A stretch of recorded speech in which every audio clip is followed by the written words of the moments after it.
नमस्कार मैत्रिणींनो, स्वागत आहे तुमचं आपल्या यूट्यूब चॅनलमध्ये। तर आज आपण बघा लिंबापासून मस्त असं गोड लोणचं बनवणार आहोत। हे तुम्ही उपवासासाठी पण खाऊ शकता, मुलांना स्लाइसला लावून देऊ शकता किंवा असंही खाल्लं तरी खूप छान लागतं। तर चला आपण रेसिपीला सुरुवात करूया। तर इथे मस्त असे ताजे लिंबू घ्यायचे आहेत आपल्याला। मी ते जवळजवळ 7 ते 8 लिंबू घेतलेले आहेत। त्यानंतर लिंबू आपल्याला एका भांड्यामध्ये ठेवून घ्यायचे आहेत आणि याच्यावरती आपल्याला पाणी टाकले, एकदम उकळतं पाणी आपल्याला याच्यामध्ये टाकून घ्यायचं आहे आणि अगदी 2 ते 3 मिनिटांसाठी लिंबू गरम पाण्यामध्ये ठेवायचे आहेत आपल्याला। लिंबू 2 ते 3 मिनिटांसाठी ठेवा, जास्त वेळ ठेवू नका। तर आपले इथे 2 ते 3 मिनिट झालेले आहे, 2 मिनिटातच मी काढलेले आहेत। तर बघा साल एकदम नरम झालेली आहे मैत्रिणी। आपल्याला हे मिक्सरला वाटून घ्यायचे आहेत। आता एकदम नरम झालेले, बिलकुल मिक्सरला त्रास होत नाही, नरम साल झालेली आहे। तुम्ही तुकडे करूनही फिरवू शकता किंवा असेही टाकू शकता। तर बघा असं आपल्याला थोडेसे जाडसर ठेवायचे आहेत, खूप एकदम बारीक अशी पेस्ट नाही वाटायची। तर सगळे आपले लिंबू वाटून झालेले आहेत मिक्सरला। आता 1 वाटीचं प्रमाण घ्यायचं आहे आपल्याला। तर इथे 1 वाटी झालेलं आहे आणि नंतरचं आहे ते जवळजवळ पाऊण वाटी आहे, म्हणजे 1 वाटीला थोडंसं कमी आहे। तर एका भांड्यामध्ये आपल्याला ते काढून घ्यायचं आहे आणि साखर आपल्याला दुप्पट वापरायची आहे याच्यामध्ये। आता इथे जवळजवळ 1.5 वाटी आपलं झालेलं आहे, तर आपल्याला 3 वाट्या साखर घ्यायची आहे। तर 1 वाटी टाकून झाली, पूर्ण काठोकाठ भरलेली नाही मी, थोडी कमी घेतलेली, पण 3 वाट्यांचं प्रमाण घेतलेलं आहे। इथे तुम्ही गुळाचाही वापर करू शकता, छान लागतं लोणचं। तर आता 3 वाट्या माझ्या झालेल्या आहेत।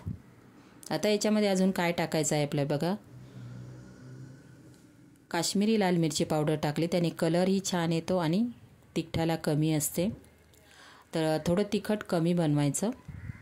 मीठ टाकून घेतलेलं आहे। आता साखर, मीठ आणि मिरची पूड आपल्याला व्यवस्थित अशी सगळी लिंबूमध्ये मिक्स करून घ्यायची आहे। तर इथे मिक्स करून घेते मी। तुम्ही माझे व्हिडिओ कोणत्या शहरातून गावातून बघतात, प्लीज मैत्रिणी एक कॉमेंट करा मला। व्हिडिओ थोडा जरी आवडला तर आपल्या व्हिडिओला लाईक करा, शेअर करा आणि कोण नवीन मैत्रिणी आपल्या चॅनलवर असतील तर नक्कीच आपल्या चॅनलला मैत्रिणी सबस्क्राईब पण करून घ्या। तर व्यवस्थित सगळं साखर मिक्स झाली पाहिजे असं आपल्याला मिक्स करून घ्यायचं आहे। आता इथे व्यवस्थित असं सगळं मिक्स झालेलं आहे। आता आपल्याला 5 ते 6 मिनिट झाकण ठेवून परत एकदा ठेवून द्यायचं आहे, म्हणजे आपली साखर छान विरघळेल आणि छान पाणी सुटतं त्याला। तर बघा इथे तुम्ही बघू शकता आपले 5 ते 6 मिनिट झालेले आहे, साखर पूर्णपणे आपली विरघळलेली आहे। तर परत एकदा आपल्याला मिक्स करून घ्यायचं आहे सगळं।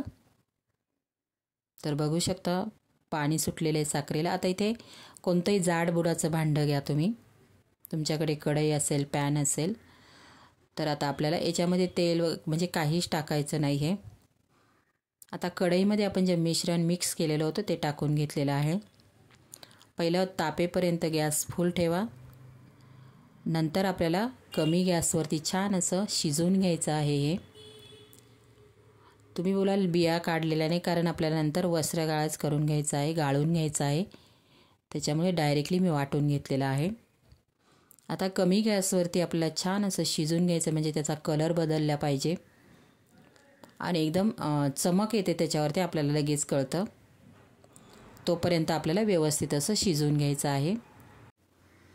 तर याला 5 ते 6 मिनिट लागतात मैत्रिणींनो, म्हणजे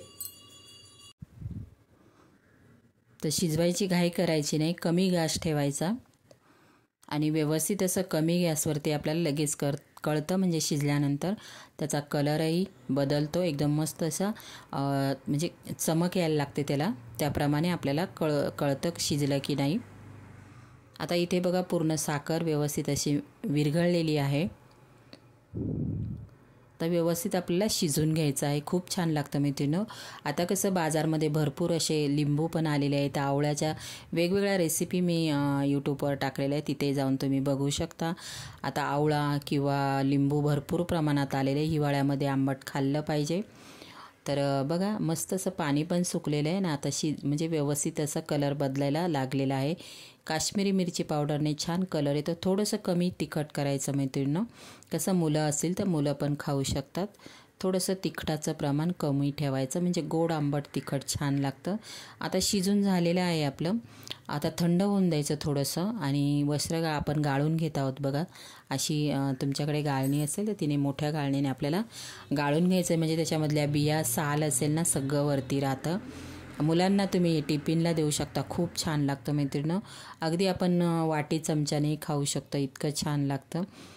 जामला म्हणजे तुम्ही स्लाईसला लावून खाऊ शकता किंवा असंही वाटी चमच्यामध्ये घेऊन खाऊ शकता. भरपूर प्रमाणात लिंबू आलेले, तर नक्कीच असं बरणीत भरून तुम्ही ठेवू शकता मैत्रिणींनो.